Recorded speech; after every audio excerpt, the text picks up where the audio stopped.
Hey guys, before we start, a quick shout out to Alpha Dog Nutrition for sponsoring this podcast. Alpha Dog products are now available at dusupply.com, and you can use code ALPHADOG15 at checkout for 15% off and a credit for free shipping to try it yourself. Now let's get you to your podcast.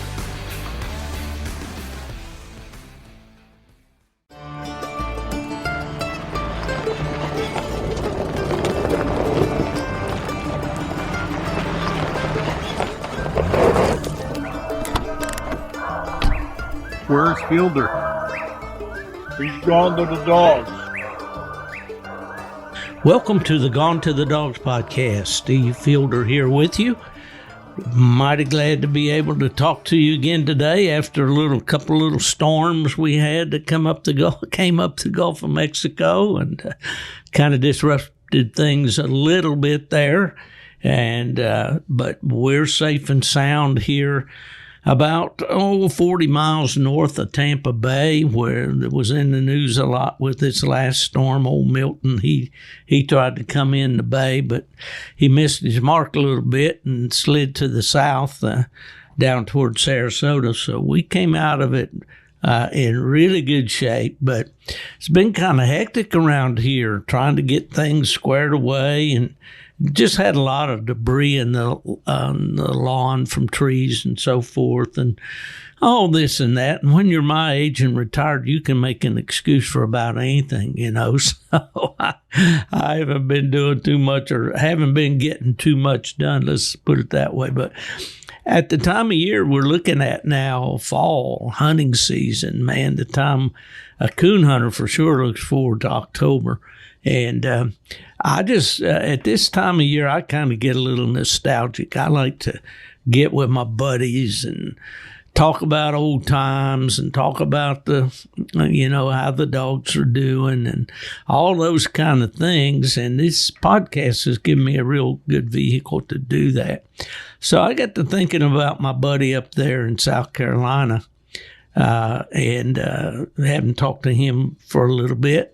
And so I thought I'd give a call to Jim Meeks, the Wildman. How you doing, Jimmy? Doing pretty good, but I live in North Carolina, Steve. You know, I mess that up every time, don't I? Well, you know, That's you good. did live in North Carolina, then you moved to South Carolina, didn't you? And then you moved back. Oh, yeah. Isn't that right? Moved back. I moved from South Carolina lowlands up here to the mountain. I told you they call him the wild man, folks. can't keep up with him. We're going to have to put a tracker on you. So you're back in the hills now. Yeah, I live I live in the foothills. That's what they call this up here. Did you get any of that storm, Helene? That's no, we was lucky. devastated. We was supposed to catch some of it pretty good, but we were real lucky. It wasn't far from us that they caught it pretty bad, though. Yeah, but we were real lucky here. Well, I haven't. Of course, it's just silly for me to say I have any idea what those people are going through and what they went through and all. And it's just something, as I talk to people from that area and all, it's just something that's never happened before. Nobody that's living today can remember a flood like that. And, well, you know, up here you get a pretty decent rain. You have flash floods if you have much of any rain. You know, in the flatlands down there, you get 4 inches of rain. You got 4 inches of water in your yard. Up here, you get 4 inches of rain. Well, all them hills, all that water comes down to the bottom at one time, and you got 3 foot of water. Yeah. And the last storm that come through, they were talking about feet and feet of water and all that stuff, rain and all, you know, and they didn't get it. Well, this time they was talking about a bunch of rain. Everybody thought it'd be like the last time, and it fooled everybody, but nobody dreamed it would be like it was. Them people got feet of water, not inches. Oh yeah. And it's just devastated everything up there. Well, I had a cabin, when I retired at AKC, I was living over in Ashe County. And that's kind of where Virginia, Virginia, Tennessee, and North Carolina all come together up there. And, and as I watch the videos, and I don't watch network news. I have no use for it. Won't go into all the reasons why, but I don't. But we do have a real good weather station here. Actually, it's a TV station here in the Tampa Bay area, and we watch it when we have any threatening weather coming, because they do an excellent job of keeping you advised, and they tell you days ahead. Days ahead, the storm's coming. You know how it's tracking, and you know about when it's going to arrive and all that. These people had none of that kind of warning on this storm. And I look at some of those little towns that were surrounded the cabin there where I lived, and I don't know for sure whether it was destroyed or not. I know there's a stream that ran right behind the cabin, but I do know some of the little towns that I used to frequently drive through, especially on my way to go trout fishing.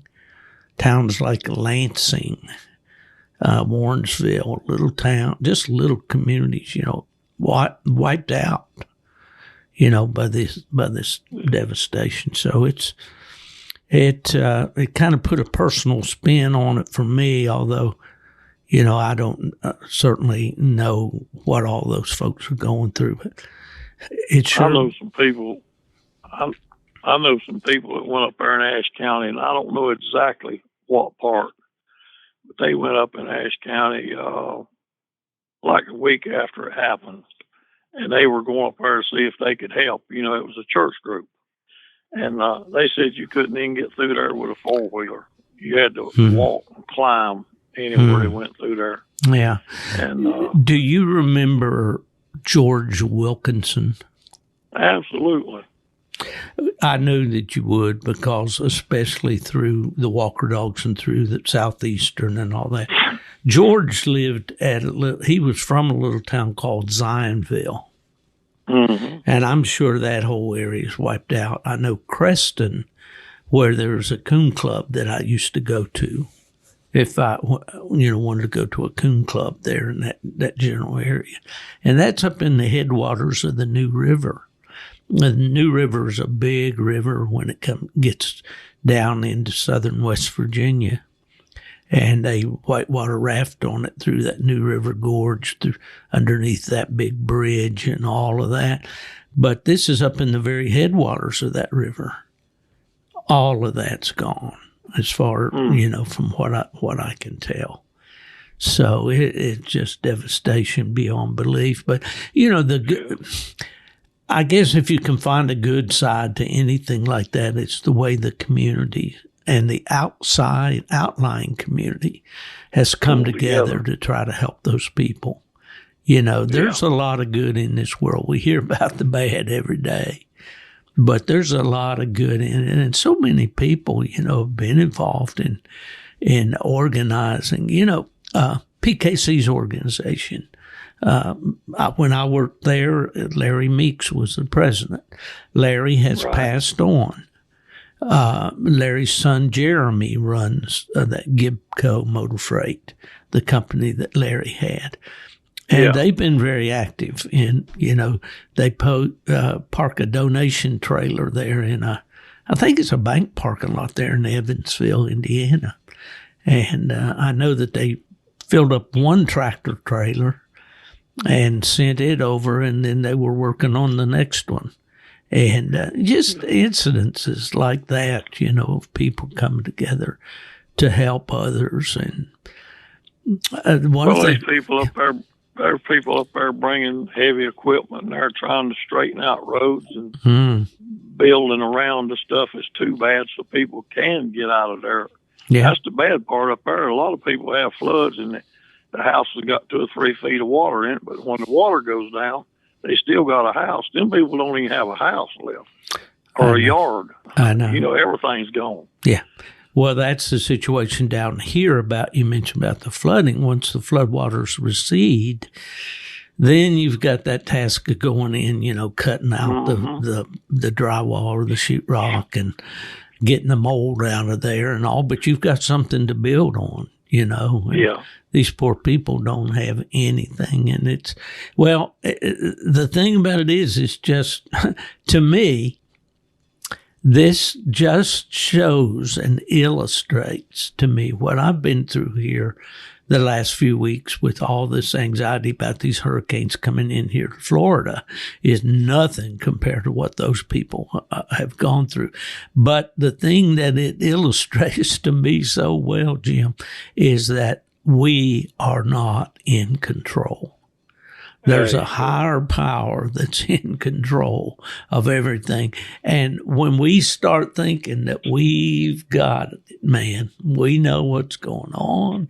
We got the world by the tail. Yeah. We don't.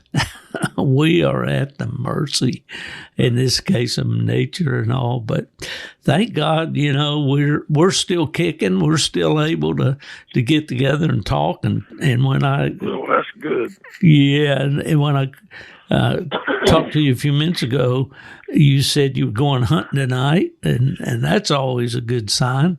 What have you been? Is your season in? Do you worry about a season, or do you just hunt?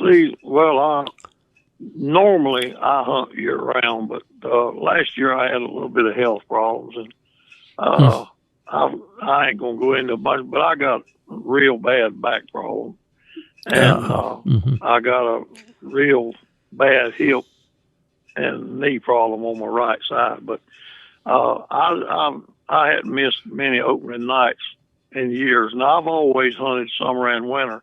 This summer, I didn't hunt any during the real hot weather. It was a hot one in the south. I've learned 2 or 3 real good dogs hunting and that stuff and getting heat strokes, But the stuff that they got me on, I can't take the heat as good as I once could. And but anyway, regardless of all that, I very seldom miss opening night. And opening night was Monday. Okay. And Monday night, I really wasn't able. And then Tuesday night, I wasn't. So last night, I said, well, I felt pretty good last night. I said, this is my opening night. Okay. And so my hunting buddy, he's off deer hunting, so I was hunting by myself. And I had a good hunt. That's the main thing. I had a good hunt and really enjoyed it. And, yes, sir. Well, Jim, you just recently, as I did, you had a birthday. Now I just turned 81. 81. That's awesome. Yeah. Well, we've discussed that before. I just had one too, and I had my 78th. So we're about 3 years different there. Yeah. I guess I should call you. 3 years different last year. I was 80, you was 77. I guess I should be calling you sir or Mr. Jim. No, don't do that. But so here we are, a couple of old codgers, these young people would think. But we're still able to enjoy the sport. Now, I was just on the computer last night. Something I hate to do is book airline flights. But I've learned from living down here and the way they have these airfares set up now that I can actually fly somewhere cheaper than I can drive it. And it's a whole lot easier on my backside. Aren't you supposed to be going to the White River, or have you done that? Well, no, haven't gone there yet. Now, that's coming up at the end of November. We always go right about the weekend after Thanksgiving. Okay. So we've got that all planned. I've been talking to Nubbin Moore and some of my buddies, they call and check on me with these storms and stuff. So we're going to have to be at a new address this year. The lodge that we've been staying in the last few years has sold, and we don't know the circumstances or how that's going to be or anything else. So it's a duck hunting lodge. So we had to kind of scamper around and find different lodging, but we think we've got it covered, and actually a little closer to our hunting where we, like to hunt out there. So Yeah, we're planning I'll be traveling from Florida on Sunday after Thanksgiving, and then Nubbin and I'll be driving on out to Arkansas on Monday, and we'll hunt that whole week and come back to next weekend. So we'll get in 6-7 nights. We always say we're going to hunt more, but by the time it gets around to it, we're saying we're good. We're good. 6 or 7 is usually about enough. Oh boy, yeah. But more immediately, I was booking flight up to Pennsylvania to go up to hunt with Randy Smith, and I'm going to spend a week up there here in the latter part of October. I'll probably be up there. I'll be up there the weekend after this podcast airs, and our buddy Clayton Stark with Stark Outdoors does a lot of video work and all that. He'll be up there too. So where does he live? Clayton, where does he live? He lives over in northwestern Ohio. Oh, okay. Yeah, I think it's I don't know. It's 4 or 5 hours. For some reason, I thought he lived in Florida. I don't know why I thought that. No, Clayton lives in Ohio. I remember the last time I was up with Clayton, and he was doing some filming for Randy, and his wife called and said, "This baby's coming. You better get here." And he took off like a jet. And I think he said he walked in the hospital 10 minutes before his baby was born. That's coon hunter stuff. Well, at least he made it. Yeah, and a beautiful family. And, these dogs have been so good to me, Jim, to bring great people into my life. And, I find myself getting more nostalgic all the time, and I don't want to get on here and start whimpering and whining around, about getting old, because I'm thankful, so very thankful that I've made it this far. But, man, so, Randy Smith and he's kind of adopted me as his dad. Randy's dad's birthday was today as we recording this on the 17th of October. And he told me, he said, "Steve, you're kind of the dad to me now." And I said, "Well, man, I'm glad to be, because you're a fine fellow to be, to call my son." So he and I just kind of pick one that would be a good pick. That's right. And Randy has been just a phenomenal friend to me, and I didn't even know the man until the 2016. I was out at Greencastle. Terry Walker had been telling me about him because they'd go fishing together up to in Canada. But I met Randy and met Tom Strang and Rick Strouser that handles for Randy, and just they just fit. It's kind of like you and those Gilroy boys up there in Maryland. Yeah. But anyway, so that's a couple trips I've got planned is White River and then some Pennsylvania. In Pennsylvania, it's kind of hilly there where Randy lives, and I'll spend most of my time on the right seat of that side-by-side watching that Garmin drive track. He keeps my walking stick in the back of the side-by-side. I left one up there one year. I ain't fast as I used to be, but I still go to every tree. Yeah. I'll try not to hold them up too much, but I go to every tree. But when I get to where I can't go to the tree, I'm going to sit at the truck and listen and talk trash when I get back. That's right. Why did it take you so long? I have a good friend. He says he won't hunt if he can't carry a dog. And I told him, I said, you'll go to these hunts and sit there 5 hours talking junk about the dogs and the old days and all that stuff. And I said, you could go out with a cast and all that fellowship. You could listen to the dog and hear what's going on. And then if you can't go to the tree, that's fine. You sit there, and when they get back, you can do all that playing with them and talking trash and all that stuff. And you wouldn't be in there no longer than you are at the club. Plus, you could be hearing the dogs what they're doing. So I like the fellowship. Oh, sure. That's the thing I miss about the hunts. I used to go to them, and people would be there at dinner time. People would be playing horseshoes and everything. Had all kind of stuff going on. Had food. Now they get there just in time to enter. And if it don't do no good, they don't even come back to the club. It's just the fellowship part's what's really hurting.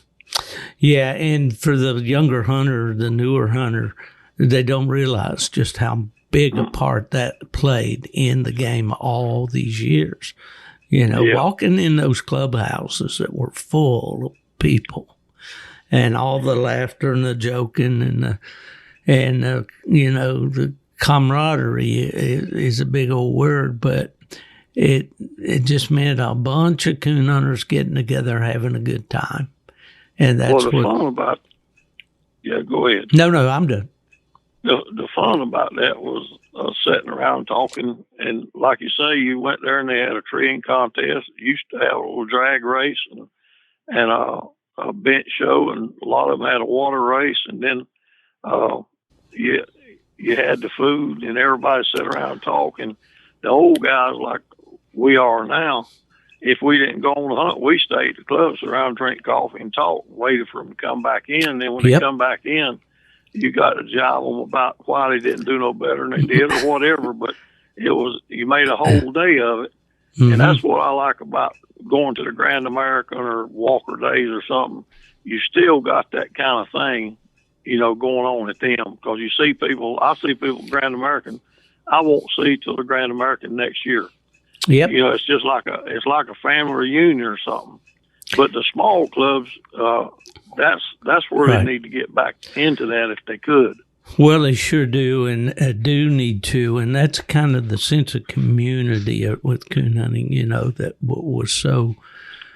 Well, I don't know whether it was because that we were kind of on the opposite side of the tracks as a coon hunter. You know, we had our own little group and our own club and all that. And you know, and that's one of the things that to me was amazing is when I went to work for UKC and started traveling around the country and looking at some of these phenomenal coon clubs that these guys had, especially up in the Midwest, you know. Michigan, for instance, a lot of those clubhouses they had concrete water race ponds that looked like a swimming pool, you know, with the chain link fence all around it and all that, you know, and they all came together and they worked. And I remember Charlie Romali, he had been a field rep for UKC years before.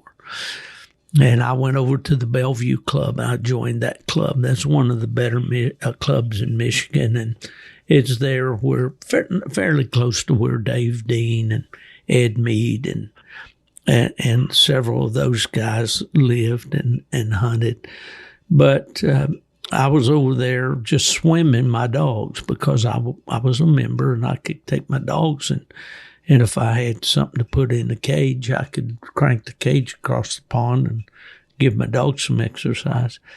Well, I made the mistake of tying one of my dogs to that chain link fence. Now, they got a big sign there, no dogs tied to the fence. And then later on, they built a pavilion. They had the same signs there, no dogs tied in the pavilion. Well, Charlie, he let me know right away. It didn't matter that I worked for UKC or whatever. Boy, you don't tie your dog to the fence at this club. But people took pride in it. It's what the point I'm trying to make. They took pride and they cared about it, you know, and it was just such a great thing. I went to the National Blue Tick annual hunt at Bellevue back in probably the mid-'70s. And I met Shelton Morris. I was hunting with Torrance Wilkerson. He lived in Charlotte then, and he was going up there, and I rode along with him. And he said, well, we're going to go by Shelton Morris's. And I had seen his ads. He had the Blue River Mike and Blue River Boomer and them dogs. And he said, we're going to go by there and hunt 2 or 3 nights on the way up. And I said, well, that's all right. I just took a week's vacation. We went up there, and that's when I met him. And I had never hunted with one of them all blue dogs, and I really didn't like the looks of them. And after I hunted with him all week, I like them more than I do the tan faced dogs now. I was really impressed with them. Yeah. And Shelton and his buddies and me and Torrance, we all left and went to Bellevue together. And stayed up there. And of course, I know Dave. I had judged him at the Grand American a couple of times, and him and Lee Sherman. I knew all them boys. And it wasn't far. I believe Dave lived at Flint. It wasn't far from Bellevue. He was at Dowling, which is more up kind of north of Bellevue up there. Yeah. He was pretty much in the central part. And not very far from Bellevue, I would say probably 20 miles or so.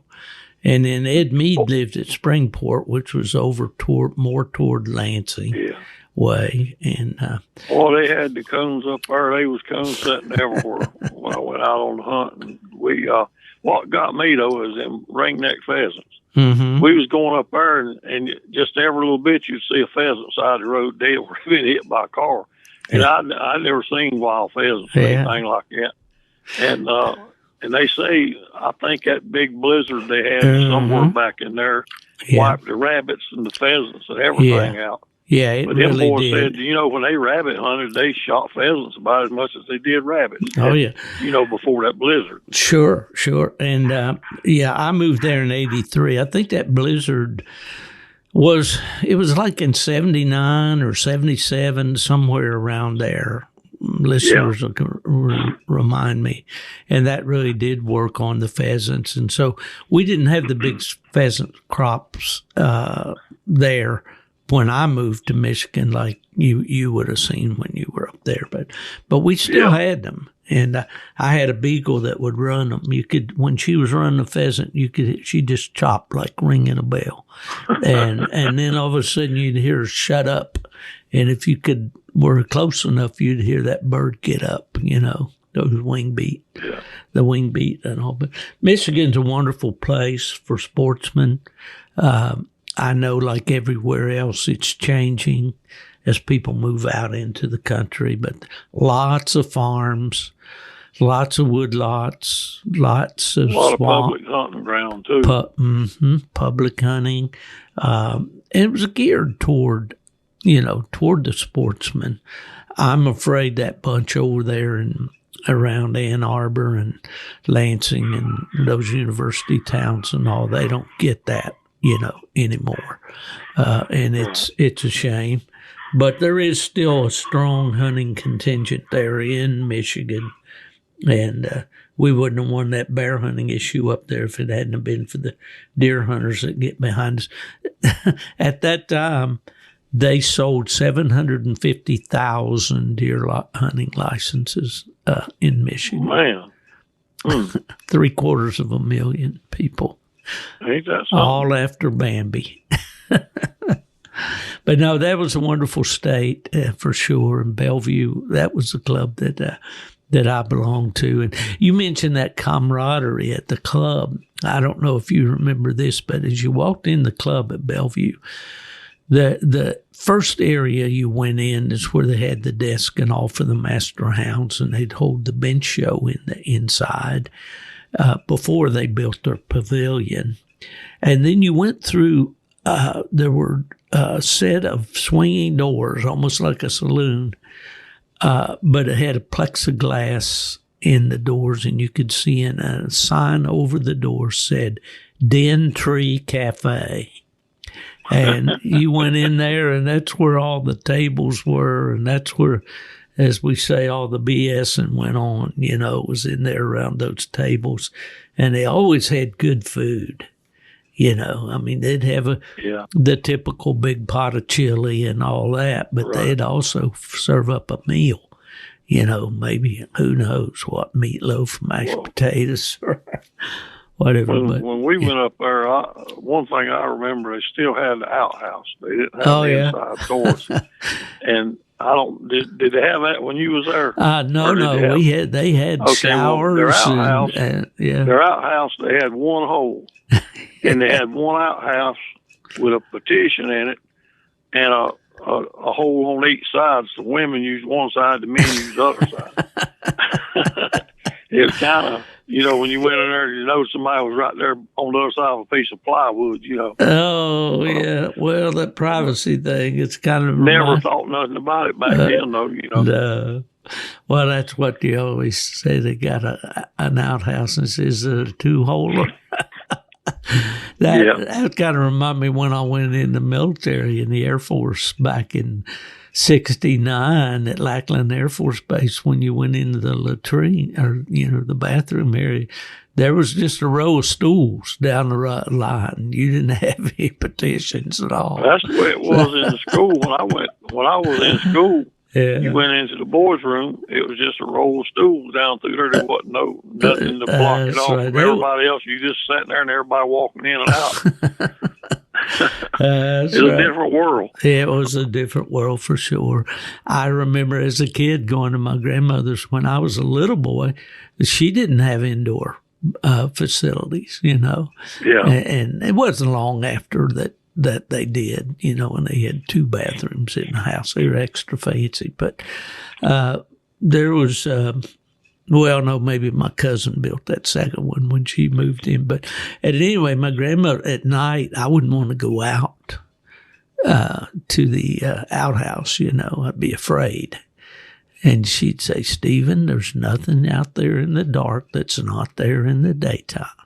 I can hear my grandmother telling me that so many times.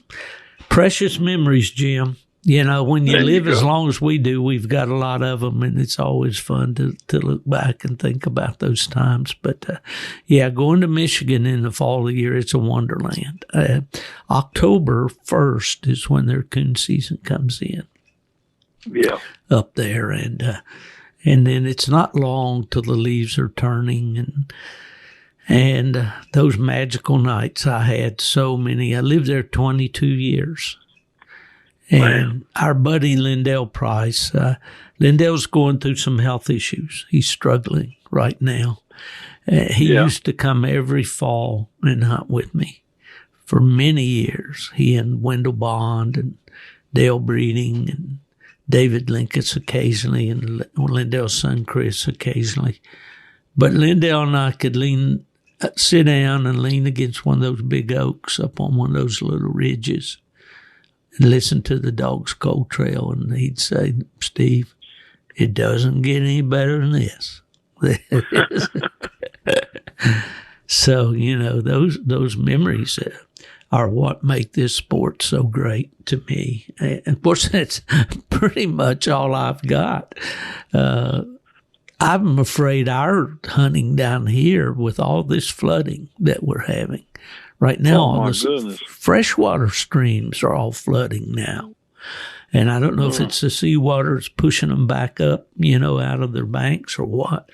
Excuse me. But we're, I talked to my buddy that I coon hunt with down here, Gordy Schrader, and he said that the one place that we go was underwater, and he showed me some pictures. So I don't know whether we'll have any coon hunting in Florida this fall or not, but hope so. Weather's starting to get a little cooler, though. This morning it was in the low 50s. That's cool for us.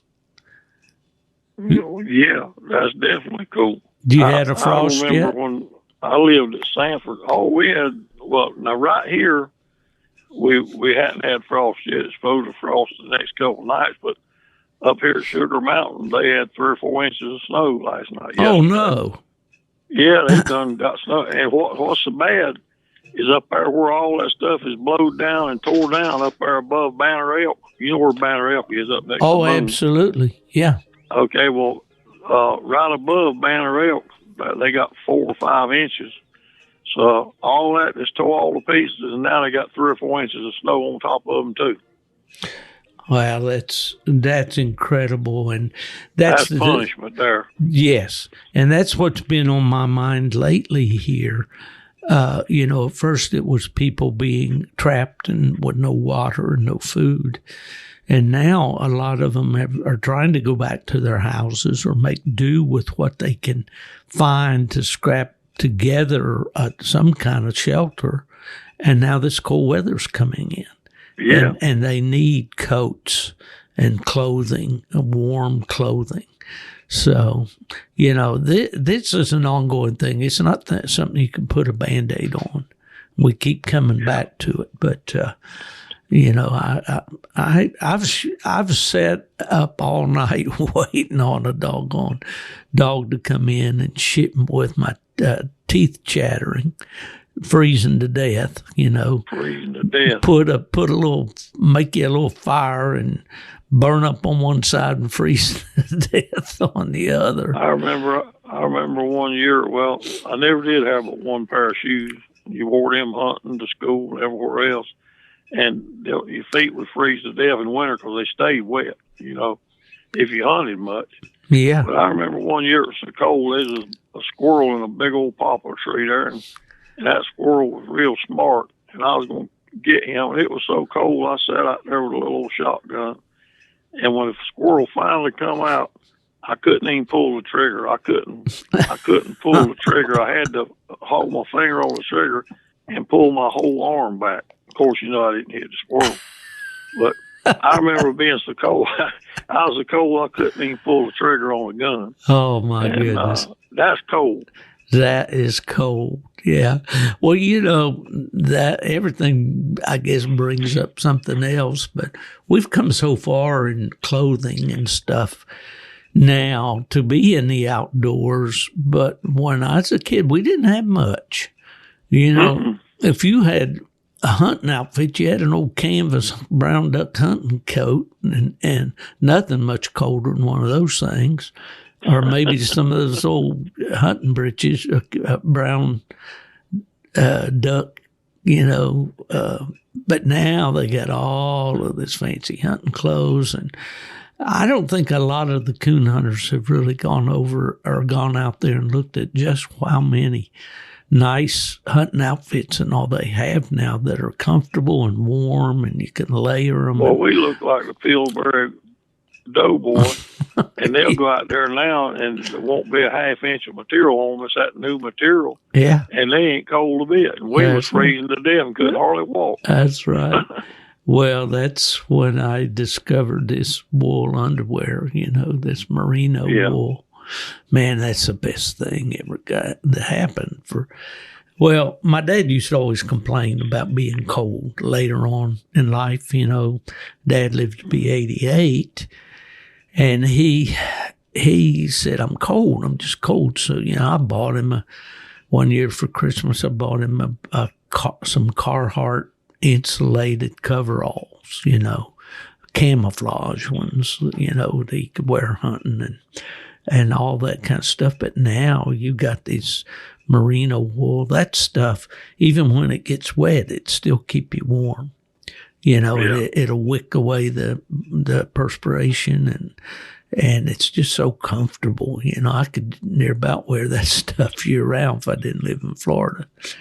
But all of that, and so there's a lot of things available to us out there as coon hunters. John Wick brought along the brown duck material and kind of changed the whole scene as far as hunting clothes. Do you wear bibs when you go hunting, Jim? No, I did for years, and I hung with Alan Shoe pretty good bit one period. He never wore nothing but a pair of khaki pants, but he wore insulated underwear under long handles under it. Uh-huh. And I got I'd wear them Carhartts, and when you got them things wet, they weigh 50 pounds. And I was hunting down in the swamp, and then, of course, I got wet every night. And them things was so heavy, then Wick come out with them overalls of his. Well, they wasn't no problem. When you got wet with them, the water just run off. Yeah. And I wore them for a pretty good bit. And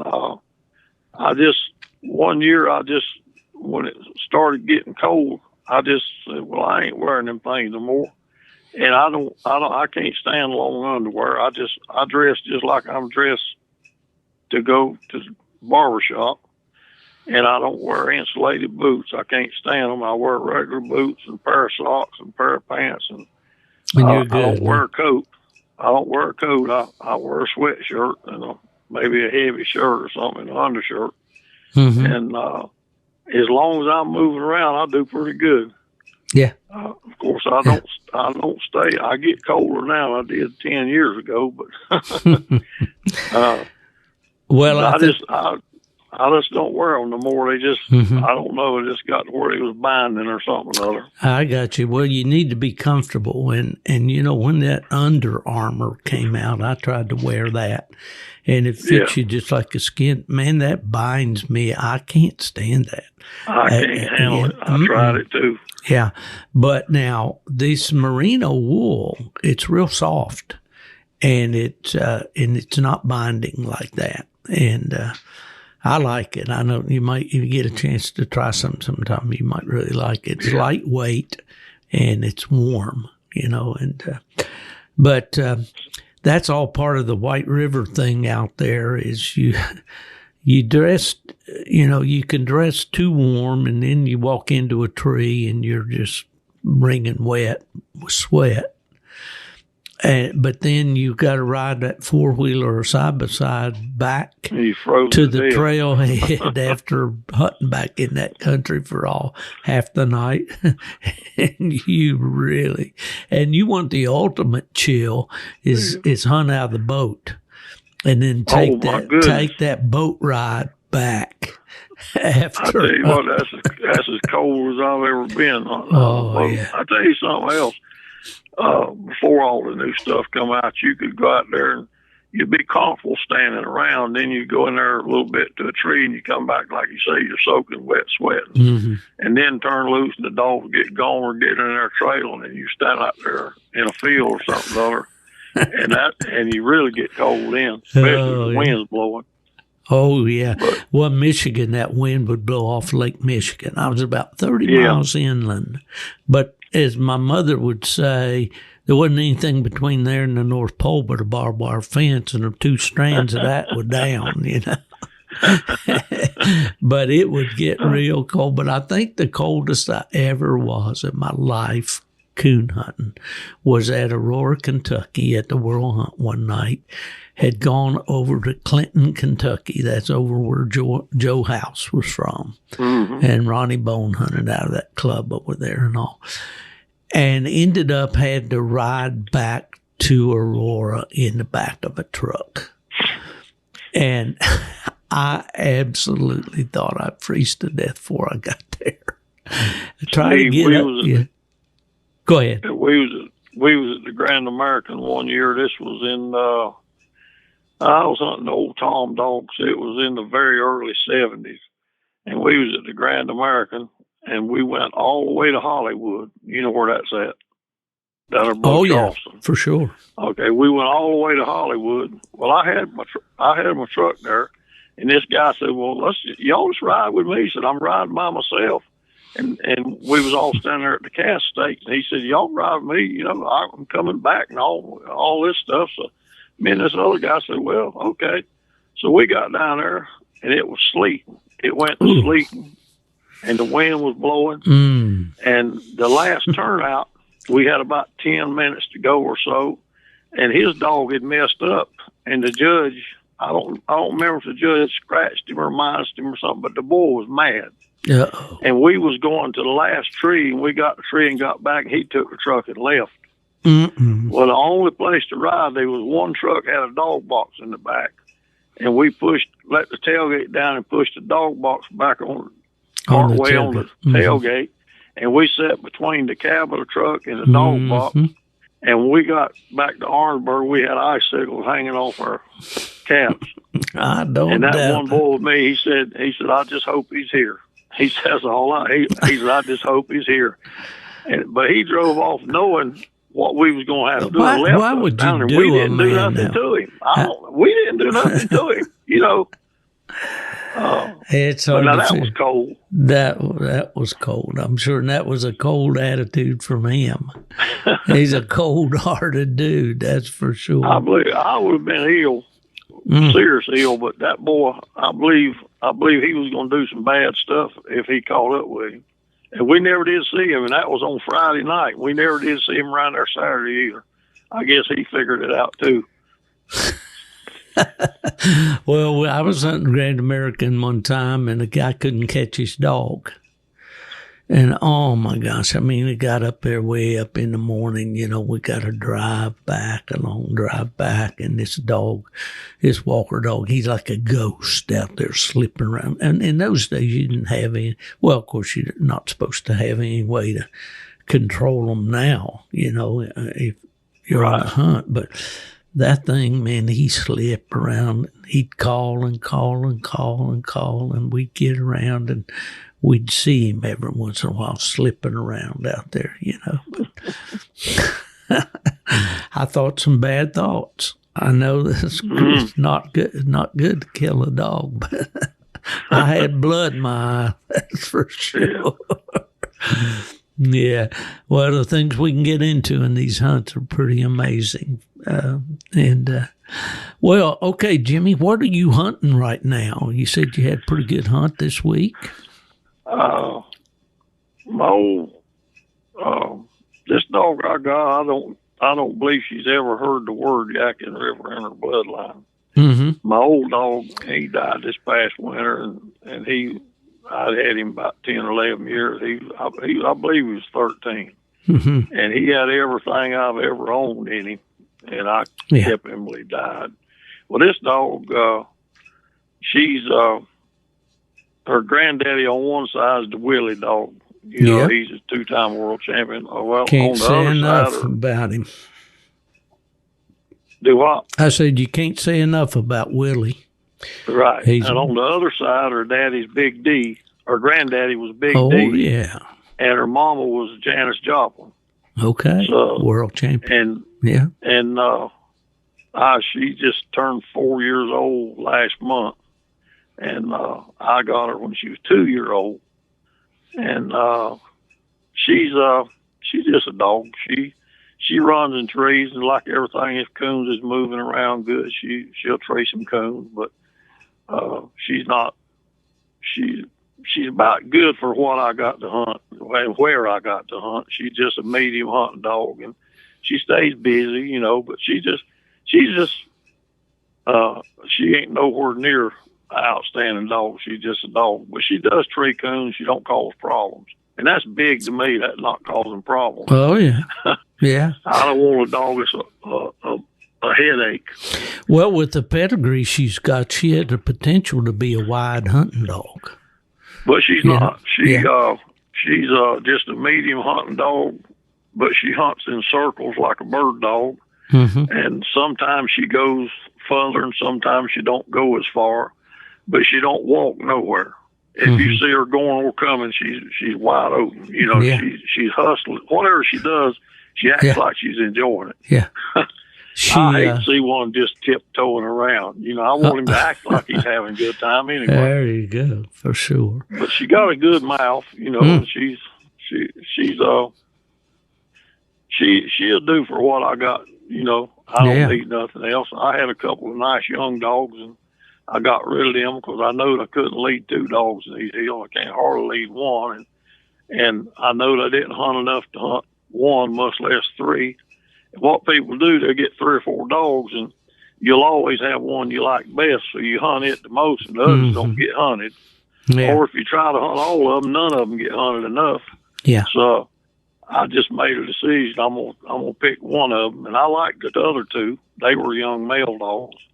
And I got rid of both of them and just kept her and go. She was a little bit further. She was way further along than they were, so I just. Mm-hmm. Yeah. What do you call her, Jim? I call her Grace. Grace. Okay. Yeah. Tricolor dog. Blanket backers. She's a blanket. She looks just like Willie. Yeah. He puts a lot of color on. Yeah. And she got a super good mouth on her. Yeah. But if you'll Wesley Hutchins, I hunt with him a right good bit. He puts a lot of videos on that Yadkin River website and all, or just on the website, I guess. But you can see check her on out there sometimes. Okay. Yeah, you at least hear what she sounds like. Yeah. What's his name again? Wesley, Wsley Hutchins, Hutchins. All right, we'll look him up and see if we can find him. He's a good boy. He's in his early 30s, and he deer hunts and coon hunts and turkey hunts and rabbit hunts, and he does all of it the same place. Yeah. He bow hunts and gun hunts. He's a hunter. Deer hunting now. Yeah. Sure. And got good places to hunt, and just as good as you ever want to meet. He's a good, honest fella. And he looks after me. He's got a side by side. You know what them's worth. Oh boy. It's pretty hilly over there where he hunts, and he can drive me pretty close to most trees. I got an old 4-wheeler, and I haul it out there to Arkansas every year, and I enjoy riding it just for the fun of riding it, But Jamie Perrin told me last year, I said, "Don't bring that thing out here next year. You don't need that." But enough of the boys have got those side by sides and stuff, that they can. And I appreciate that, and that's one of the things about going up to Randy Smith's. He's got one of them Cadillacs, one of those Can-Am deals. It's got a heater and a roll-up windows and the whole bit. Well, he got this thing. He drives places I wouldn't go in a Sherman tank. He scared me to death, some of the stuff he drives across and down into. And I said, man, we won't be out of here next winter. And he don't care. He just goes right on. Well, that's what you got to be that way. And I haven't seen Smith back up from anything. I think he is. All right, Jim, I got one. All over the years that I've been involved with these dogs, and I go to the events, or I still get this all the time on text messages. So hey, Steve, I got one for you. And then they're going to ask me something. I got one for you, Jim. You've trained a lot of pups. You started off, I think, with old Tom and then Jeff. Is that right? Is that the right progression? Yeah. Jeff and you had Chico and could I say something about that? Yeah. I got old Tom. He was a yearling, and but I hunted with his grandma and great grandma and uncles and aunts. So I hunted with his daddy, old Blaze, that Leo had. Yep. So did I. Yeah. Well, I bred him to a Banjo 2 female and got a female pup and gave it to Kyle Chase. And that was Jeff's mama. When he got ready to breed her, he asked me, what would you breed to? And I said, I'd breed her to Pistol Pete, which was a full brother to Blaze, but a different litter. And that's where Jeff come from. Well, Tom was about 6.5 years old, and I had him treated for heartworms. And back then, the heartworm treatment hurt him worse than the heartworms. And Kyle loved that dog, so I let him have Tom. Mm-hmm. And he had Jeff. He was a yearling dog, and I got Jeff from him. Well, I kept Jeff. I bred him and hunted him. I kept him till he died. And I bred him via Whitson's little dog, which was a grandpup, a flag. And I got Champ. Right. And I advertised Champ and bred him. I kept him till he died. And they took a female off of Champ and bred the Tar Rattler and got Chico. And I raised Champ and Chico from like 6 weeks old. Mm-hmm. And I trained him and I advertised him. I kept him till he died. And then I got another little dog I called Kurt. He was the same blood. He was off of Tar. His dad was off of Tar Heel Nitro, and his mama went back to Champ's sister. I got him as a puppy, and I trained him, and I kept him till he died. And the females, I had old Patty. I trained her and kept her till she died. I had Shirley, trained her from a puppy and kept her till she died. And I had Belle, which was off of Chico. and a champ female, and I trained her and kept her till she died. And I was just gonna say, you know, people think somebody just goes out there and buys a dog and advertises him and, you know, does all that. But all them dogs, I raised them from puppies and trained them. And I figured if it's good enough to keep that long, it's good enough to give them a good home, you know, the rest of their life. Yeah. Yeah. But I kept every one of them dogs until they died. How about that? Now, Kurt died up there at David Gilroy's house. He was going to try to use him to help some pups, but he'd had a couple of bad heat strokes, and he was over with. But he died up there at David's house. But I owned all them dogs. I trained them dogs from puppies and kept them all their life. Well, that's the perfect segue into what I want to ask you. Now, you know, and I think everybody that listens to this podcast knows that my partner, Mark Miller, and I've got a plot dog there in North Carolina. Right. And we've really enjoyed the young dog. He just turned 3 years old this last week. And he's got all the titles and all that. Won't go into all that, but we bred him. He's earned his keep. He has earned his keep, and he's been a lot of fun for Mark and for me, kind of as an armchair quarterback here, you know, sitting back and watching him. Okay, we bred him 3 times. They're fairly in fairly close succession. They're back in July. And those pups now are about 12 weeks old. Well, the boy up at Spartanburg there, John Sapier, had one there that just caught my eye on the internet. And my wife and I talked about it. And I decided, which I'd said I wasn't going to try to train any more pups. But I decided to get this pup.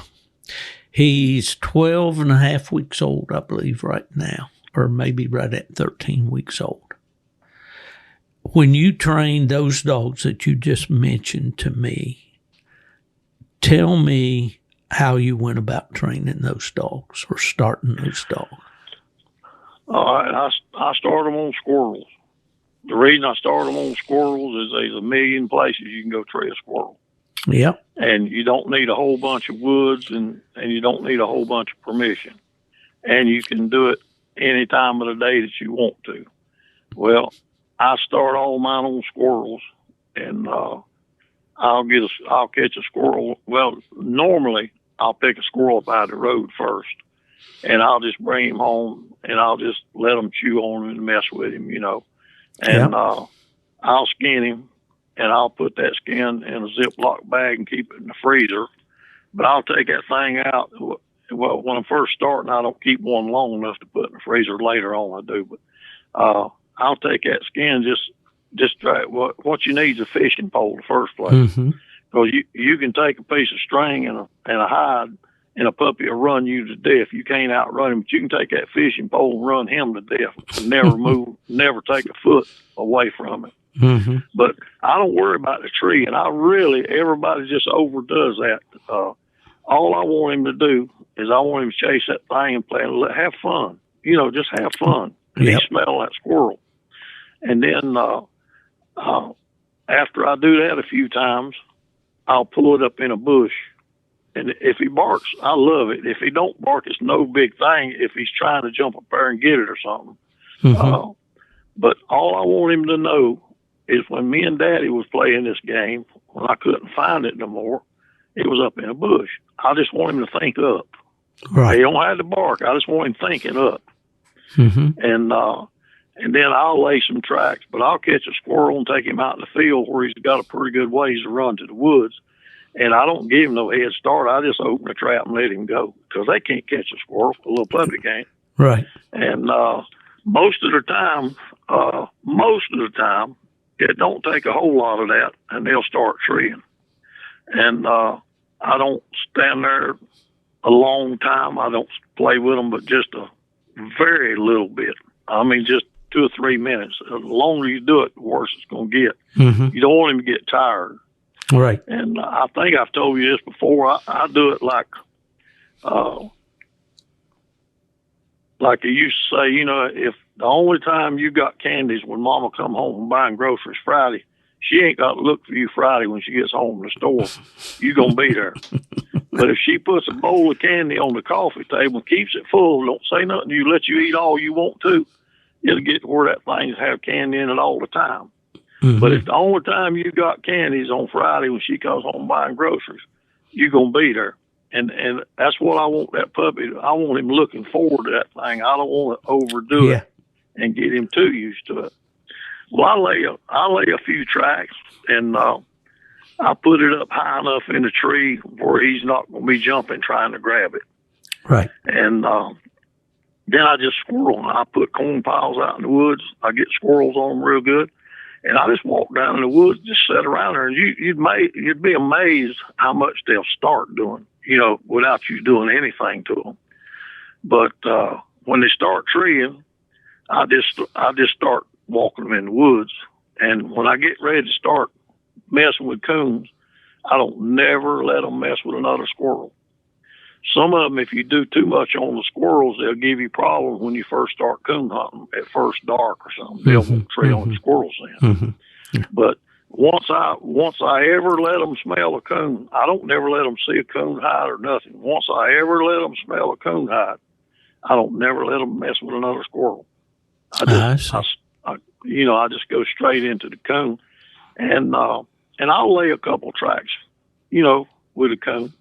And when I get them where they can follow that thing and find that tree, I'll get a coon and go turn him loose. I don't get a lead coon out there and fool with it a lot.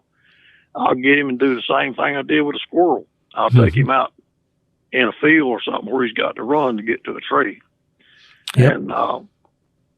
And I had I mentioned a female a while ago named Patty. A lot of people have never heard of Patty, but people that hunted with me know Patty. And she was a good dog for hunting puppies. If she would get up on the tree, if the puppy come up, she'd back up 2 or 3 feet and stand in the tree. If they got off tree, she'd get back on it. But you could turn all the coons you wanted to out of a cage, and she'd follow it and go find a tree and locate, but she wouldn't tree it. She wouldn't run the track. She wouldn't have nothing to do with none of that stuff. But she'd go find that tree if you turned her loose. And I've had puppies with her, and I'd have her tied, let the puppies go, and if they lose it, I just turn her loose, and she would never bark. She'd just go and find that tree and locate, and maybe bark 3 or 4 barks and sit there and whine. And that whining turned them puppies on just about like barking did, Yeah. But how old are these puppies at this time? Well, if you look on the computer, that cane dog that Tom Gilroy's got. Yes. I've got videos of him on there 3.5, 4 months old treeing wild squirrels. Mm-hmm. I mean, you take him around them corn piles, he just go tree them squirrels. Yeah. But most of them, anywhere, I'm going to say probably around 4 or 5 months old, 6 months old. By the time they're 6 months old, I'm going to be putting them on coon, Yeah. And they all don't make it. But a high percentage of them will make a dog that somebody would like if you hunt the right blood. I had a friend that hunts another breed of dogs, and them dogs didn't start till he's 3 or 4 years old. He had 3 or 4 generations of Grand Night champions that he raised and granded, and they would tree coons. But we would go hunting, and me and another friend of mine that had a real outstanding young dog that was really clicking. She was about 7, 8 months old. She'd split tree 10 foot from a pack of dogs. And we was hunting one night, and this other guy, he says, I'd just give anything if I had a puppy to do that. I said, well, you said yourself them dogs don't tree till they're 3-year-old, and you breed them. You've got 3 or 4 generations of them, and they didn't start till they're 3 or 4-year-old. You're getting what you're breeding for. If you breeding them dogs that don't start to then, how you expect to get one that starts early? But right. A lot of people, when you start talking about them young dogs like that, they just, you can look at their face and tell everything, boy, this dude telling some junk, but they just hadn't hunted that kind of dog, or they hadn't hunted them that young. Well, let me tell you. People say, well, don't start till they're 10 months old or a year old. Well, if he ain't doing pretty good way before he's a year old, he ain't going to be living here. Right. And I've got rid of some that made as good of dogs as some of that I've kept. But when I hunted with them later, I still wouldn't own them if I'd have kept them. You know, there's just something about them that didn't suit me. Yeah, for sure. Well, just to jump in there now, this puppy, we've got tons of squirrels in my neighborhood. And of course, Right. I live in a community. We got big wide streets and sidewalks down it, and lots of live oak trees on every corner and some in between and all. So what I've been doing with my puppy is just putting him on a flexi lead, which is about 15 feet of lead there. Right. I like to do that with pups when I take them out and all. Not talking about going to the woods now. This is just daily stuff. Right. And from the very moment he saw the first squirrel, he wanted that squirrel. And right to the base of the tree, if he could still see that squirrel a little bit, or it was fresh enough in his mind, he'll bark. But he's all about working that scent all around that tree and smelling up and down that tree and all. With, never had a hold of a squirrel. Doesn't know what one tastes like. Exactly. But I think, to me, he shows the signs of being a natural tree dog. And when he does bark at something that he sees, he gets into it. He gets into that rotation. Yeah. So, I'm going to try. Of course, I'll have to get, depending on our weather here and all this water we got, I'm going to try to get him out, on his own in the woods and let him. Yeah. Down here, everything you've got wants to eat your puppy, and you too. Yeah. Everything down there is hungry. That's right. Yeah. But so this guy at how much? I think I know the answer. You and I kind of come from the same school on this training bit. I don't try to overdo anything. I try to let a puppy develop naturally. I try to give them opportunities if it's there for it to come out, without pushing it. But he's showing all the signs, and he likes to go. If you turn him loose, now he's going to go. I don't. Pup. Yeah, he is. That's that kind of a light colored rental you got. Yeah. Well, he's little. He's really smaller than his litter mates. So I don't know. I don't think he's going to be a big dog, but boy, he's really built and he's very agile. And I mean, he just goes like a deer, So I'm excited about him. But how do you keep a little hound puppy like that in the house and work him? I raised. You've heard people talk about. I didn't raise Shirley in the house. The one I called Belle, I really loved her. They was 9 puppies in that litter, and the mama didn't have no milk, and they didn't. But 3 lived, and I finally borrowed a blue heeler. Yeah, that had weaned her puppies, and she was done gone dry. But I raised Belle in the house on a bottle from 3 weeks old. Oh yeah, and she not one. I had a little house dog that was about 15 years old. And when she got ready to go outside, she'd go to the door and whine. You let her out, and I had fenced in the yard. She'd do her business. She got through. She'd come back and scratch the door. Well, when she wanted to go out, I'd take Belle with her. And I just picked Belle up and carry her outside. And then she would follow that dog because that was a house dog. Yeah. And she never one time ever made a mess or peed in the house. Never. And people would come to visit. And I had a comforter on one end of the couch, and she didn't get in none of the chairs, didn't get nowhere but on that comforter. She lay there and watched TV. People come down and they say, "What's this, a show dog?" I said, "No." "Well, what you keep her in the house for?" I said, "She likes staying in the house." Yeah. But she was one of my favorite dogs. She was just so smart. But I was just wondering about how you do that down there where you can't see. My yard was fenced in, so I could let them run loose all I wanted to. Yeah. Well, I was wondering how you did it when you didn't have a place to run that. Yeah. Well, okay. Number one ingredient is have a wife that loves dogs. Yeah, I got that. Yeah. and of course she loves the puppies. And when she saw this puppy online, she said, "I'll make you a deal." She says, "If you'll get that puppy and let me raise it in the house, you can do whatever you want to with it outside the house. I don't care. I want you to hunt it and all that, but I want to raise it in the house. I don't want to try." See, because of what they call covenants here in this community, I can't have a kennel outside. Right. So anyway, the main number one thing you got to do with a puppy that way, especially hound puppies I found, is you got to take them out a lot. You've got to take them out. Don't let them go to the point that they're going to be making messes. So this dog, okay, here's the routine right now with this pup at 12 weeks old. He goes in the crate when we go to bed, okay? He, at about 3 o'clock, he's going to wake up and start whining and want to go outside. So I'm going to get up. I'm going to take him out of the crate. I'm going to let him go out the door on that flexi lead. He's going to go out and do his business. He's going to come back. When he gets back in, I go to the little dog food bin in the laundry room, and I get him about half a dozen kibbles. And I give him that, and I put him right back in that crate. Now, this pup has been phenomenal. He does not, he'll shut right down, go right in that crate.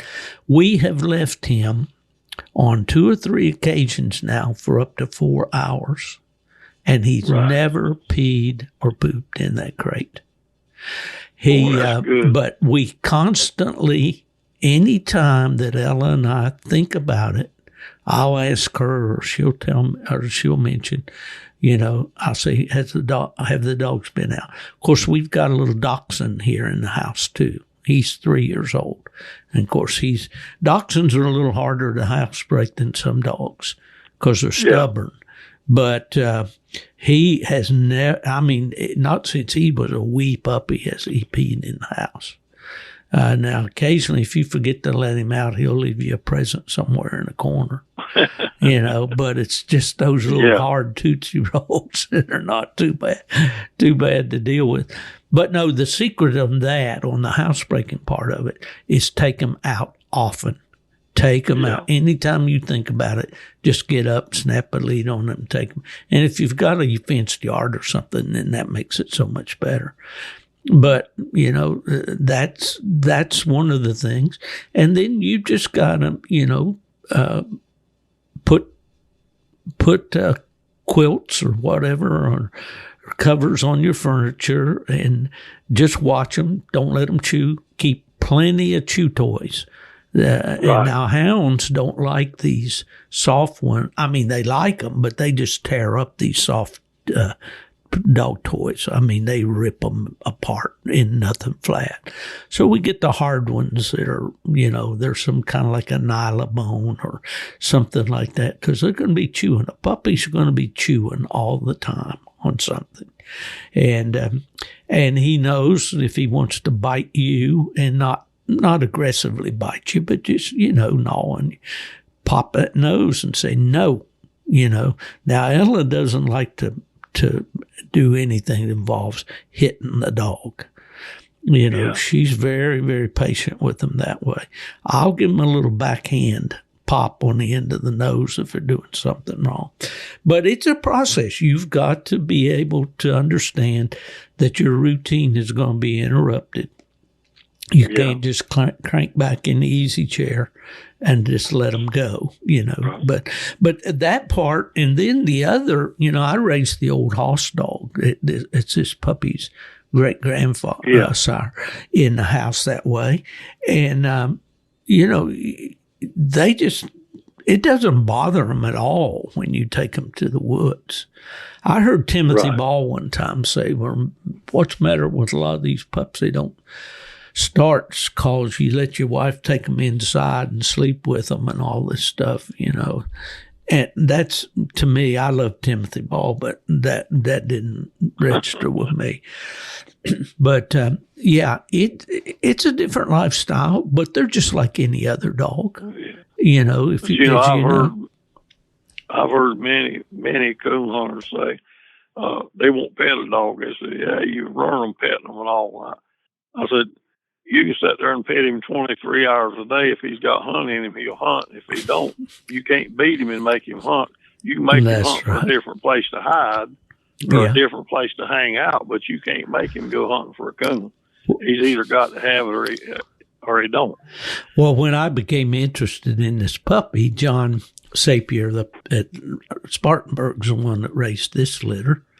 He got a well-bred female. I liked her pedigree and all. I don't know how hard she's been hunted on coon. She's been bear hunted some. And she's got show champion, swim champion, field trials champion, all that stuff. But I just like this. He showed a video the first time he took these puppies down the creek. Well, this one just bailed into that creek. Now, it wasn't swimming water, but it was up pretty high for a puppy. And right up that creek, that pup went. I mean, he's going hunting. And I said, man, I like that. Yes, sir. And I noticed that about him when you go outside. You know how some puppies are. They always want to run around with you and pull on your pant legs. And all. He's not that way. He's not that guy at all. When you got him out there, he's looking for something that interests him, And so he's a good prospect at this time, but we talked about this about pups before, but really, I don't believe in overdoing any of this stuff with pups. Let it be as natural as can be to you. Do you feel that way? Well, yeah, and what we was talking about a while ago, I've known so many people over the years. They would have a coon hide and they'd throw it up on the fence or whatever and get them pups barking at it. And I'm talking about this fire in every breath. And I try to tell them, you don't need a whole bunch of that.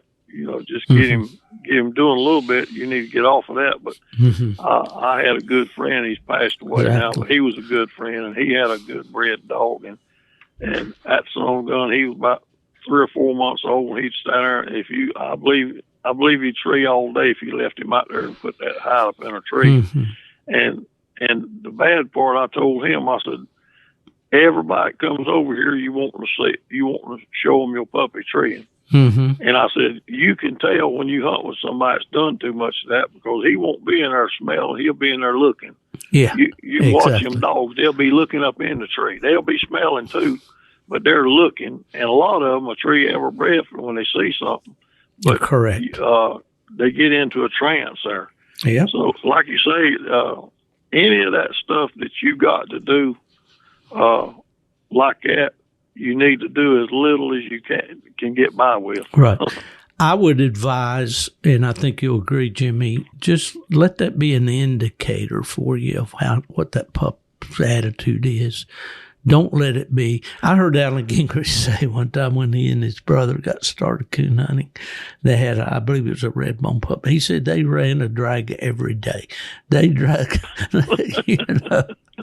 they wore that pup out, running drags and such. But I think it's good to kind of trigger them a little bit, get them looking for something. Let some of their genetics come to the front, but then, like you say, just back off that and let nature take its course, more. Well, all you want to do is kind of do enough of that to lead them into what you hoping's bred into them, and get them thinking. Just like I said when I first started puppy on some of them drags, I'll end putting it up in a bush or something, and it's beautiful if they tree. I love it, everybody would. But if they don't tree, if they pay attention to it, maybe just keep like you said, your puppy keeps coming back smelling around that tree and all. If they just keep paying attention to it, the main thing I want them to do is I want them to be thinking, and this is human thinking. See, this ain't what the dogs think. This is what I'm thinking he's thinking. I want that dog to have in his mind that when we was out there playing with that hide, dragging around and letting him wrestle with it and all, when we got through and he couldn't find it no more, it was up in one of them bushes. That's where it was at. And I think dogs can think like that. People say, I've heard people say, "Oh man, dogs don't think that way." If a dog didn't think that way, if you hunt a place regular, that dog knows where the coon travels there. Or say if you hunt a feeder, he knows where that feeder is as good as you do. Oh yeah. If he couldn't think, how would he know where? How would he know where to hunt? How would he know to hunt down the creek? Or of course, you know what I mean? Think. Yeah. But I want that puppy's mind to be up. Yeah. And if he don't bark, that's okay. Like I say, then when I start hunting him and start walking him in the woods, I just want him thinking up. And when he finally finds a good hot track or something other, when it finishes, he'll start looking up. And I also believe, and I've seen this in the stock of dogs that I've hunted over the years, and I hope everybody else did. The first time a puppy hits a hot track, he strikes it down. A hot track. Yeah. You'll find out right then what kind of track dog he is. He might spend all day coming back trying to find that track, but he's trying to run it. He'll learn how to pick it up and go. He'll run it. But if you put him on a hot track and he gets out there noodling and walking and balling, he'll die walking and balling. Yeah. And the first time he locates and trees his own game, good track, and he knows he's got it, that's the kind of tree dog he'll be the rest of his life. If he won't hold pressure in, he won't hold it when he's 7-year-old. He might hold some, but you won't never trust him. But you can see the first time he trees his own game and knows it's there, you'll see what kind of tree dog he's going to be. You'll see what kind of tree style and everything he's going to be. Yeah. You know, it might adjust a little bit here and there, but basically it'll be the same. Yeah. One thing I've always noticed too about young dogs that are well bred are accurate. Yeah. You know, they don't like to tree when they are not sure it's there. You know, I think a lot of that gets built into them by the hunters, you know, maybe. But I've noticed that for years, that a young dog is an accurate dog if he's got, you know, if he's bred right. Yeah, because he ain't learned to lie. Yeah. Well, a lot of that goes, people go in there and they haven't seen a coon, go in there hooping and hollering and shaking bushes and squalling. Oh yeah. And I don't even care a squaller when I'm training a puppy. I don't even want a squaller around me. And one of my buddies down at Darling, he was hunting with me with a young pup one night. The pup treed a coon. And I done found the coon. He was in a big old viney pine tree. And he backed out in the field. He's blowing the squaller. I told him, "Don't do that." He said, "Why?" I said, "I don't want nothing distracting him from what he's doing over here. You know, he's already treed." Yeah. But he thinks there's a coon over there on the ground. Well, yeah, I don't want nothing distracting him.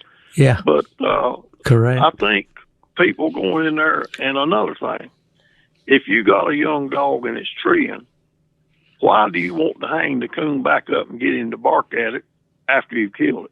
I mean, he's already treeing. What are you accomplishing then? Nothing. I think you're setting him back. Yeah. You know. Yeah. Yeah. Well, you know, I think we talk about the Garmin ruining a lot of the hunters today where they don't know how to listen to their dogs and all that. I think a video camera on these phones have probably ruined a lot of dogs too. Guys trying to get those good videos, you know, so they can post them on Facebook instead of thinking, what's this doing to my dog, you know? Right. Yeah. Well, to me, training puppies was always one of the most enjoyable parts of the sport to me. And I've had some that didn't make it. And I've had some that would bay a coon in a cage forever. I had a pair of pups one time that I put a cage out in the middle of one of those big Michigan cornfields. It was cut over corn. I don't know, probably springtime. And, you know, I let those puppies find it, and oh boy, there was a roar, 2 of them, you know, maybe 3. And, you know, and then so I got them back and got, what I used to do is take one of these stakes that'll just screw in the ground, and I'd screw it in the ground so I could snap a dog lead to them and keep the pup back. and let the coon out of the cage and let it go and just let that pup watch it go all the way across that field, you know. Well, I turned these pups loose and they caught up with the coon and it was a rodeo. I mean, it was like a bear fight. That big old coon, they couldn't do anything with him, but they wouldn't leave him alone.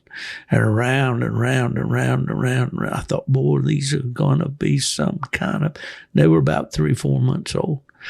None of those pups turned out and made a locating tree dog that I wanted them to be. Right. So it's not an indicator that you're going to have a good hound just because it'll run and tree a drag or will bay a cage coon or a roll cage or any of those things. And again, I think it's just a kind of a trigger, kind of a little gauge that you can use to see what, you know, if he's got a natural treeing instinct, let's say. Well, you know, I know I've seen a bunch of it. When I first started going to the hunts, of course, we was hunting great dogs and all that, but I know several dogs that was real tree dogs. And I seen them put them in them treeing contests, and they'd walk over and wet on the tree and walk off. Yeah. Wouldn't bark a lick. And, you know, them guys just know that. I've heard them guys say, I got that trophy. That's mine. You don't hear this thing tree. And then some of them that would go completely stupid over that coon up in that tree or in that cage. You couldn't sick him on one and get him a tree in the woods. Didn't have no use for it. You know, there's a different thing. There's a different switch in there on them.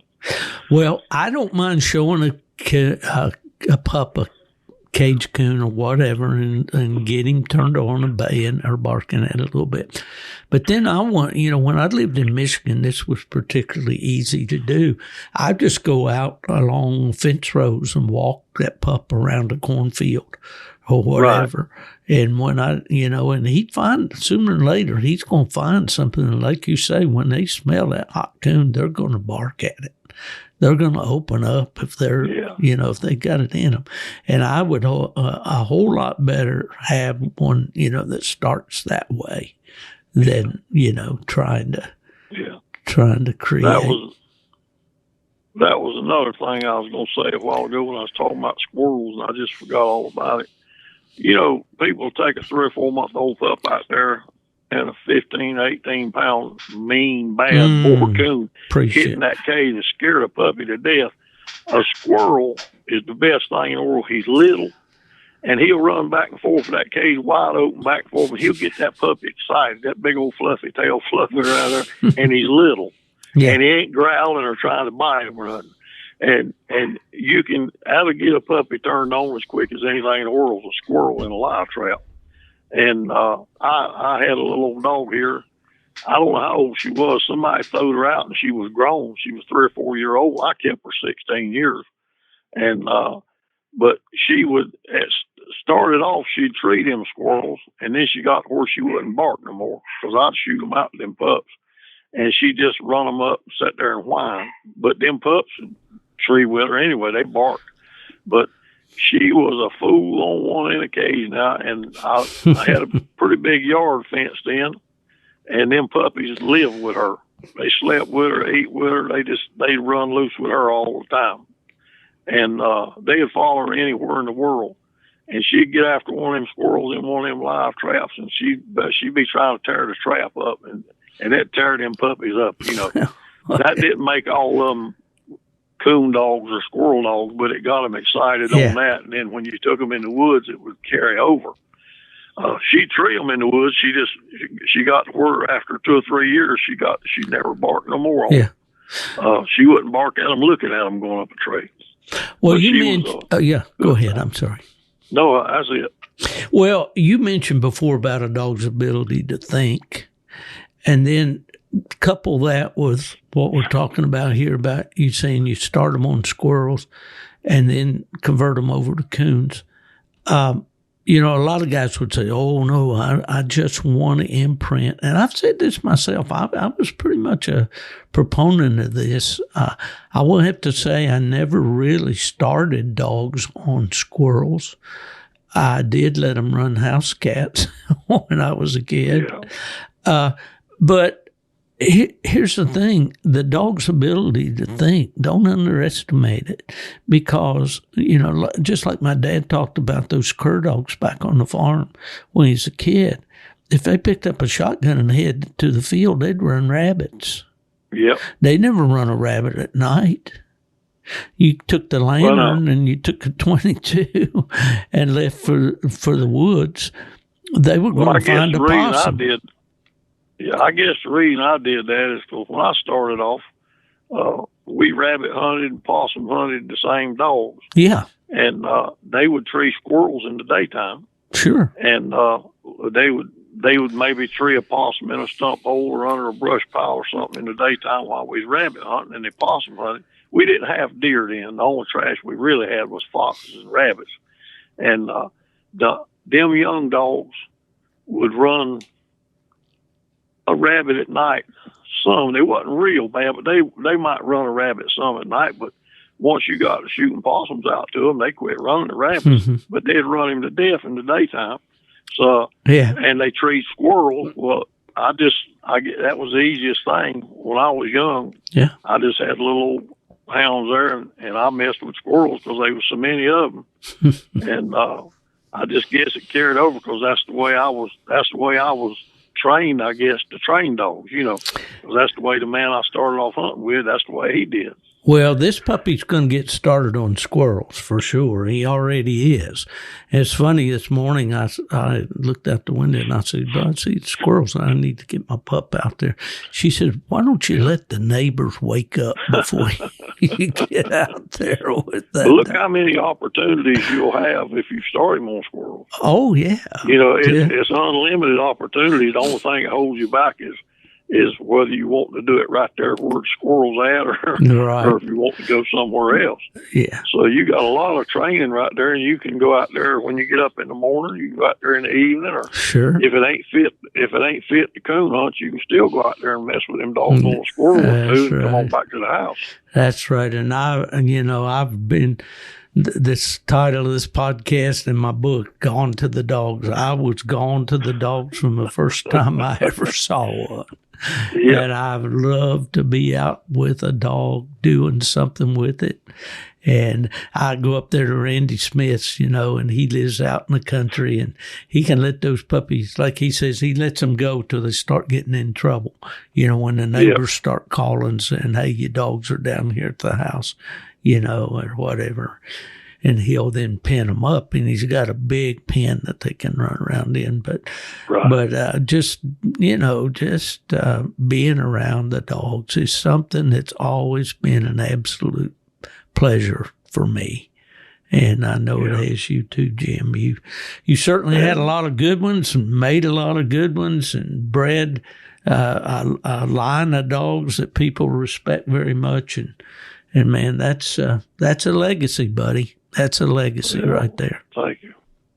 Well, Jim, we've been at this about an hour and a half, and every time I talk to you, I want to talk more, and I don't imagine I'll get to see you until the Grand American. But that won't be all that long. Here we are halfway through October already, so that's about 2.5 months away. Yeah, 2.5 months. Yeah, amazing how time flies. I look forward to that too. Oh, I do too. Well, I didn't get to talk to you much this last year. I don't know. I was in the Full Cry booth with Jason and Danny Doobie, the new owners and publishers. And I was going to speak to them, and every time I come by, they was talking to somebody, and every time I come by, you was already talking to somebody. So. Well, that's the old that's saying. what you're there for, though. Yeah, so, to meet people and to talk to them, and that's what I've always loved doing. And they say some of us have the gift of gab. I guess I do, but it's all enjoyable. I really have a good time when I go there each year, and hopefully I'll be able to go for several more years. And well, Jim, I'm going to let you go. Anything you'd like to say to the listeners out there, or anybody you want to give a shout out to, or? Well, it would be kind of appreciating. The North Carolina Coonhounds Association, they started a Hall of Fame this year. Oh, yeah. And I was voted into that as the breeder. Awesome. This is the first year they've ever had it. Mm-hmm. And Kent Spencer was in there as the hunter, and David Garden, he was in there for all the work he's done for the clubs around here. Tremendous worker. And Becky Church was in there as a show person. She's passed now, but what was so good about that is all them people were personal friends of mine. Sure. So it's very seldom you get to do something with a bunch of friends and you all get to do it together. Yes. But I just wanted to appreciate everybody that had any part in that. Well, that's very, very well deserved. And I meant to mention that before because I had seen that where you would, that state association's doing a good job with their state hunt and all. Things are not like they used to be in terms of numbers of dogs and all that. It probably never will be to the days that we remember, Jim. But right. Still. No, it'll never get back to that. But one thing that meant a lot to me, that like them Gilroy boys come down from Maryland, and I had friends come up from Georgia and everywhere just for that. Yeah, that meant absolutely. A whole lot. Well, I got the opportunity to do something like that a little bit back in April. I believe it was April. Might have been first part of June. The West Virginia plot sectional honored a fella that I knew from might as well say my hometown there in Beckley that hunted plot dogs, John Sturgill. He had a plot dog named Tack, and Tack 2 and those dogs. And they honored John, and Jamie Eastep asked me, would I come up and judge the show? And he said, we're doing a tribute to John Sturgill. And I said, I will take that invitation to judge because of that, because I want to be able to go there and help to honor John, because he's just been a straight up guy. He's been a hard hunter. Well, and without saying, those are the kind of people that you like to see. So, they couldn't have picked anybody better for the first round. And of course, Kent with his River Bend flag dog and all of that he's been able to accomplish. And my dear friend Becky Church, what a sweetheart she was. And she and I talked a lot on the phone over time. And when I went to AKC and I began to see her at the shows around and got to be good friends with her and Don, her husband. Yeah. And all just great as good people. As they come. Yeah, as good as they come is right. And then David Gardner, despite I always called him Max Summerlin's protege. He started traveling with Max.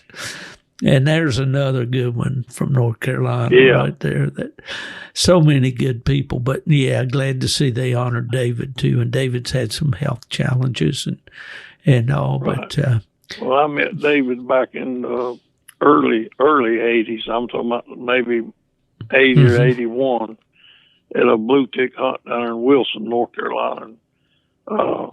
First, he said he always remembered me because them dogs was across some deep water, and everybody said, "What we gonna do?" I said, "I'll go get them." I went and got the dog for him, and then he was he said it's something he remembered as he walked out of his boots in the mud, and said he didn't know what he's gonna do, and I went out there and got his boots out of the mud and brought them to him, and he said, "I always remember that."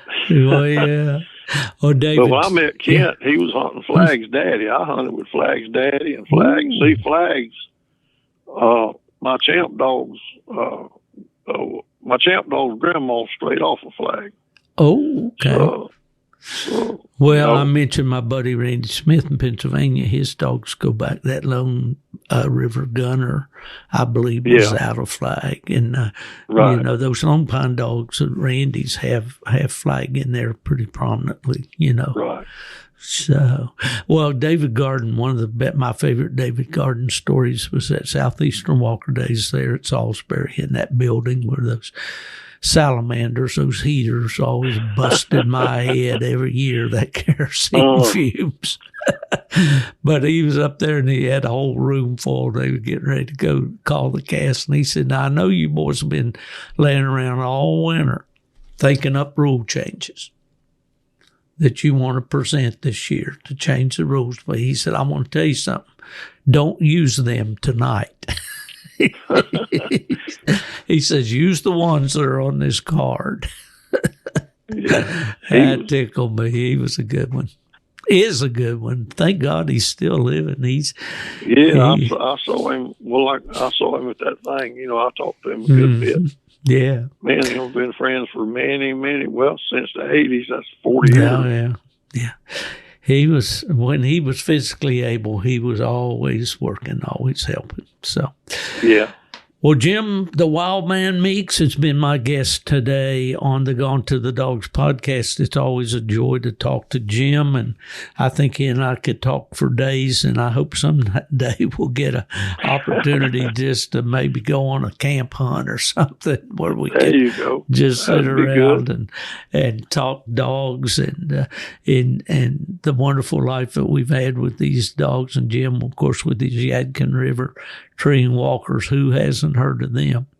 So, Jim, thanks for coming on, buddy. I really appreciate you tonight. It was kind of a short notice for you, but I do deeply appreciate the fact that you had some time to talk to me today. Okay, I appreciate you calling, Steve. All right, Jim, we'll talk to you next time around. And those of you who need anything for your dogs or for yourself in this game of coon hunting, contact my good friends at W Hunting Supply. They've got what you need.